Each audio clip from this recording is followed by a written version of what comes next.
What's going on, family? Welcome to another video here, and of course I have another banger here with you all. Okay, so you're actually going to be super surprised on this video because this isn't like your normal video where we talk about, you know, normal family business. Actually it is, okay, but it's the information that I'm going to teach you I haven't taught in a very long time, and you all and my old audience is probably going to love this. But this is something, of course, we've done in a while, but we never really thought about teaching publicly explained this way. Okay, so more of the story, we're trading again. Okay, I stopped trading for about a year, about a year. I had to take a break, you know, mentally. I've been trading for like now going on since 2017, so it's been 7 years since I've been trading, so I had to take a year off. But at the same time, I've literally been staring at the markets no matter what, seeing how the market's been moving, seeing what setups and back testing some things that I would personally take. And I'm going to be completely honest with you all, the markets are looking amazing, and in today's video I'm going to show you all how we actually implement trading within our family business and how you can too. Okay, so let me first state this. One, we're still doing forex trading, crypto trading, these type of things, so I want to be very specific on the type of trading that we are specifically focusing on. Okay, so when it comes to trading, what we are doing is, first things first, let me just tell you the whole roadmap. You don't trade first until you have some income. I know past videos, yes, I leveraged credit to get into trading 100%. I still believe in that model, by the way, but I firmly believe that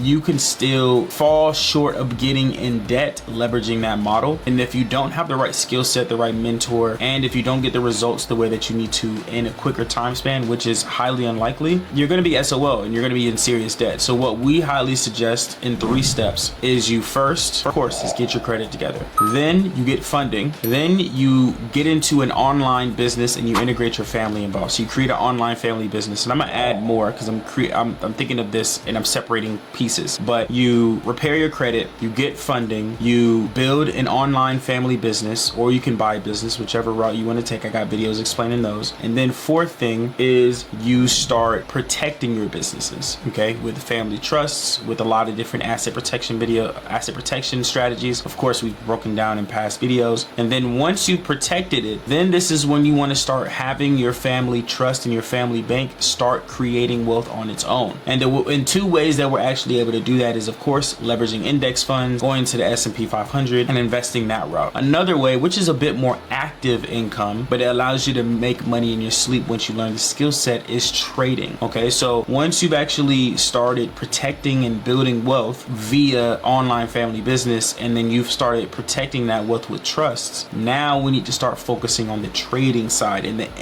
the long-term investing side. I think this is a better formula to learning the skill set of trading, as well as being able to not worry about money when you're trading, because a lot of issues with trading is that you worried about the income. Oh my god, if I put money in here I lose it, and it's a wrap, and I gotta go work, and I'm at square one, and it's just not a fun experience. So that's why we started leveraging building a business first, get some cash flow first, then leverage that cash flow to get into trading, and of course after the protection and everything that I mentioned, and then from there, that's when you're actually able to trade. But that's pretty much the steps that I wanted to break down. Enough with the chit chat. I want to go ahead and break down a trade that we've actually been able to get into. Well, me personally, I got into this past week and some change, maybe a week or 2 weeks now. I've been in this trade, and so I want to kind of break this down so you all can kind of get an understanding. So let's go ahead and talk about it. Let me go ahead and swap this over so that you can understand how we do this. So this, hopefully y'all can still see my entire screen here, and hola, I'm in the corner. But how I'm doing this right now is, this is UCAD, okay, and I'm going to break down how exactly, and currently I'm still in this trade as of right now, as of August 26, 2024. I entered into this trade the 8th. I entered it probably around the 9th-ish, probably the 9th. I entered into this trade, and I've been holding this trade for these past couple of weeks. Okay, now I'm gonna break down how exactly my analysis on how I got into this trade. Okay, that's what I'm gonna break down on here. So I'm gonna actually open up another USD CAD, but in a different broker, so that I don't mess this particular one up. Okay, so we're gonna do FXEM. Cool. I'm gonna mess that up. FXEM. I'm gonna get into that one. Actually, can I even add that in here? Let's think about this real quick. Can I even add that? That's a wonder.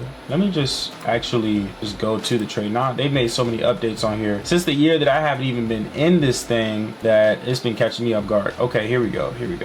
Okay, so one, I think I have indicators on here, which I don't want. No indicators. There we go. Okay, so let's actually run this screen all the way back. Okay, so let's go to the weekly. weekly, or we can actually go to the monthly. I like to start on the monthly. I like to get a very, very wide view, and I'll show you all my strategy as well, so you know exactly how I get into trades. So this will be kind of like an updated, you know, strategy video at the same time. Like I said, I trade, of course, I've been trading for 7 years, but now it's just more part of the family business aspect and individual aspect, just because it really helps build passive income, or passive active income. I don't believe in passive, but like active income when it comes to the family trust. It just allows us to be able to do a bit more things, and it's a skill set that I will forever know. So on the monthly, I'm paying attention. Actually, let me replay this. Boom. So on the monthly, I see this blue candlestick, right?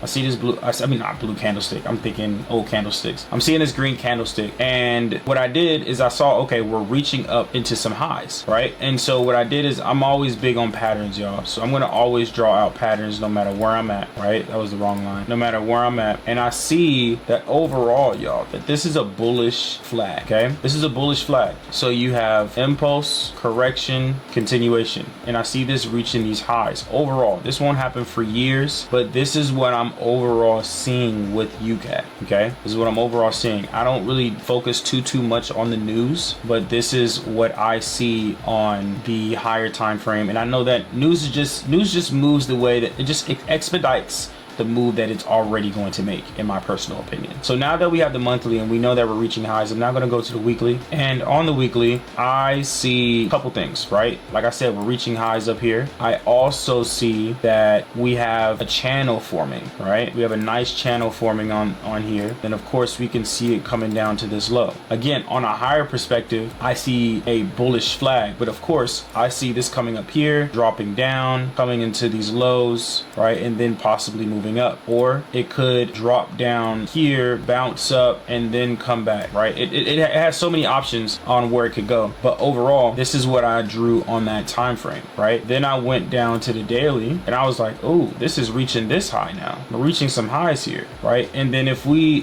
continue, right? If we continue to move this, I saw this break this high, but also test this high. It retested 3 times. It went 1, 2, 3, right? It also broke this high, but also came back down and wick. And because of this wick, I was like, oh, we're selling for sure. Oh, we're selling for sure. So all I needed to see was an opportunity, right? That's really the only thing I needed to see. Yeah, so I saw this opportunity, and that's really the only thing I needed to see here, right? And so what I did is I went down to the 4 hour. I really only take trades on the 4 hour. I rarely take trades on the 1 hour unless the 1 hour trade is like the cleanest trade ever, okay? So what I was looking for was maybe something like an impulse, maybe a flag, and then the continuation to the downside. How this was moving though, as I could see this move back up a little bit, maybe test these highs and then break back down. This was my option. This was like some of the options that I was looking at. So I was looking at this, I was like, oh, this is becoming impulsive, right? If we can kind of break this low here, right? And I'll use this as an example. If we can kind of break this low here, then I can kind of see us coming down, giving us a bearish flag by retesting and then dropping, right? So that was kind of like what I was looking for when I was trading. I was like, okay, we're still not touching, we're still not breaking, but then we finally broke. I was like, okay, we're about to be in the game. So this started moving, right? And I was like, okay, we're waiting for a flag, waiting for some things. It started impulsing. I was like, wait, am I gonna miss the move? No, it started doing what I needed it to do, and it started building a bearish flag, like I was mentioning, right? I just needed so to break down the flag that I saw once that pushed up, I started drawing this flag here, and I was like, okay, I see where this is going. Let's go ahead and see if price can touch this high and give me a candlestick worthy enough on the 1 hour, on the 4 hour, worthy enough for me to enter into this trade. Okay, so I saw this, and I was like, okay, we touched this high, but it wasn't clear on the 1 hour. I didn't see a clear candlestick. So I mean, on the 4 hour, I didn't see a clear candlestick, but I did see on the 1 hour a very clear, like I said, I'll only take trades if it's very clear, a very clear bearish pin bar. So that's where I actually entered. I actually entered a little bit later because I was out doing something, but I still wasn't too far. But I had about a 20 pip stop loss, right? A 20 pip stop loss. And I was like, okay, we're in the trade. Let's do it. Killing the game right now. And this is one of the trades that I've been eyeing UCAD for weeks. I thought I missed out on the move because I was opening, because now I don't trade on, I used to trade on Hugo's Way. Way. I no longer trade on Hugo's Way. I no longer trade on MetaTrader 4. I trade on TradingView. And so it took a while for Owanda. I use Owanda as a broker, and I'll link the broker down in the description as well, just for you all. But I was using Owanda, and it took a while for Owanda to approve me, and I was worried that I wasn't going to be able to get in this trade as well. Luckily, they approved me in time. I was able to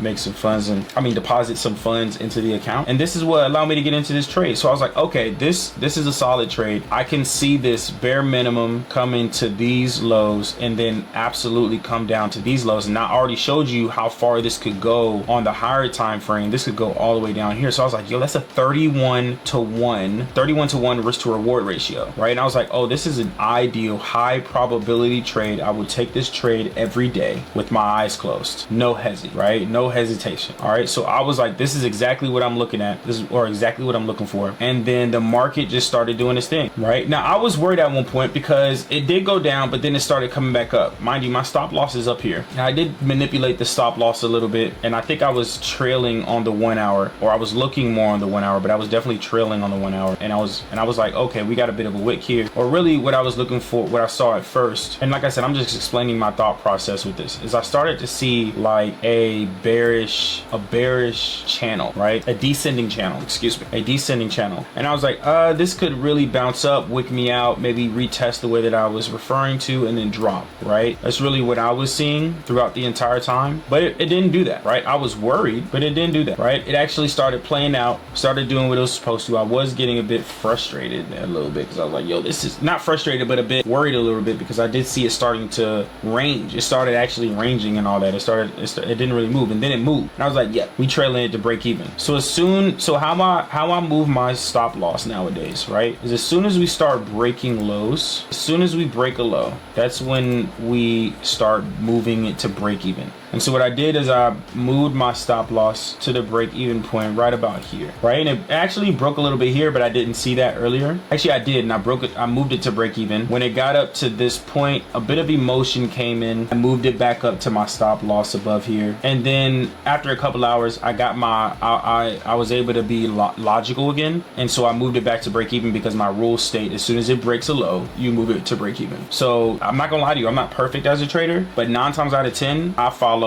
what the rules say. Okay, so definitely went down and executed this trade. Long story short, we in this thing. So if we go back to UCAD here, go back to where we're at right now, I've been in this trade for weeks. I have trailed it to here, and now I'm here. Okay, and I'm going to continue to trail, and as long as it keeps breaking lows, I'm going to continue to trail the stop loss. Okay, and that's what I want you all to focus on when it comes to trading. This is just my thought process. This is how I've been trading. I only trade patterns. I don't trade anything else. So this is just something that I do. I naked trade. I don't do anything super fancy. So my rules when it comes to getting into a trade is, and I may use it MACD for divergence, but that's it, right? And I barely even use that. As you can see, it's not even on my screen. I don't even use it, honestly. But the rules when it comes to trading, just so you all can understand my rules, is it's this, right? Number one is I look for a pattern. I need a pattern. That's the first thing. I look for a pattern. Number two, I need bare minimum 2 touches. So as you can see, when I was breaking down 2 touches, I had 2 touches at this high here. And then I'm looking for number 3, clean candlestick pattern. Okay, that's what I'm looking for. If I'm being quite honest with you, there are different variations of this strategy. So for example, if I get a shallow bearish or bullish flag, then I will take it. That's when I will do more of a sell or buy stop, because I just know how clean that flag is, and I've seen it so many times based off experience. I will just do a sell or buy stop and then just take the trade. But my ideal preferred way of taking a trade is looking for a pattern, having it have minimum 2 touches, and I get a clean candlestick. And this is of course either on the 1 hour or the 4 hour. I love the 4 hour. This is just me. I have a way better confirmation on the 4 hour. I feel way more confident on the 4 hour. Now mind you, I'm a bit more of an aggressive trader. So for me, I take clean candlestick patterns at the peak of the height. I don't wait for another flag to form inside of a flag for me to take a trade. I don't wait for any of those extra things that most people do. I'm a bit more aggressive aggressive and I'm more probable, right? I know that if I take this trade 10 times, I'm gonna win 8 out of those 10 times or 6 out of those 10 times. As long as it's higher than the other, then I'm profitable, right? So this is just how I particularly trade. This is just what I really like when it comes to trading on the foreign exchange market. Hopefully you all were able to get some value. Like I said, this is what we do to be able to build more generational wealth for our family business. Because honestly, our mom, if it wasn't for our mom, I would never know this skill set. This is a skill set I will forever know. And this is something that you need to pass on to your children. I highly recommend that you learn how to trade Forex. It is a skill set that doesn't involve people, and it doesn't involve anybody. So you can make money online that involves people, and then you can also not make money online and just go strictly off of, you know, trading. You know what I'm saying? So I just wanted to break this down, y'all. Hopefully you were able to get some value off this. If you want more trading videos just like this, and you want to learn how we actually implement this within our family, hit me up. Let me know in the comments below if you want more content like this. I know my old audience is probably enjoying this, but appreciate y'all, and I will see you in the next video. Peace.